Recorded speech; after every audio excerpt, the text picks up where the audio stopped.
Donc, à 2 mois des élections, George Bush a-t-il enfin mangé son chapeau libéral, comme certains le prétendent, en renationalisant, aux États-Unis on dit pudiquement, mettre sous tutelle publique, 2 énormes institutions bancaires dont les petits noms sont Fannie Mae et Freddie Mac. Si Fannie et Freddie avaient coulé, a plaidé le secrétaire d'État au Trésor républicain, nous aurions tous été ramenés en 1929. Or, justement, ironie de l'histoire, Freddie et surtout Fannie sont de lointains rejetons de la grande crise de 1929. Le vrai nom de Fannie est moins glamour que Fannie. Federal National Mortgage Association.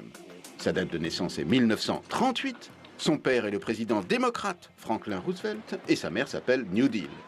C'était une banque nationale qui devait servir de caution aux banques privées américaines afin qu'elles prêtent aux ménages modestes pour qu'ils puissent acheter leur logement. 30 ans plus tard, en 1968, un autre président démocrate, Lyndon Johnson, privatisa Fannie, mais pas ses objectifs qui restèrent d'utilité publique et obligatoire. Puis un président républicain, Richard Nixon, créa ensuite Freddie, le petit frère, pour que ça ressemble à de la concurrence. Et 40 ans plus tard, voilà Fannie et Freddie, garants privés pour plusieurs milliers de milliards de dollars de créances pourries, les fameuses subprimes, ces prêts accordés par les banques américaines à des ménages modestes qui ne pourront pas rembourser, mais que Fannie et Freddie devaient par obligation garantir tant qu'ils le pouvaient.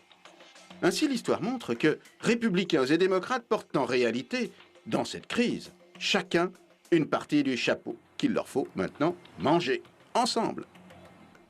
C'est le fameux point de l'idéologie, on privatise les bénéfices et naturellement on nationalise les pertes. Alors, à travers le monde entier, on a beaucoup parlé de cette histoire assez étonnante. Par exemple, aux États-Unis, dans le Question Science Monitor, Fannie et Freddie, pourquoi les reprendre avec toutes les explications économiques sur cette entorse aux dogmes.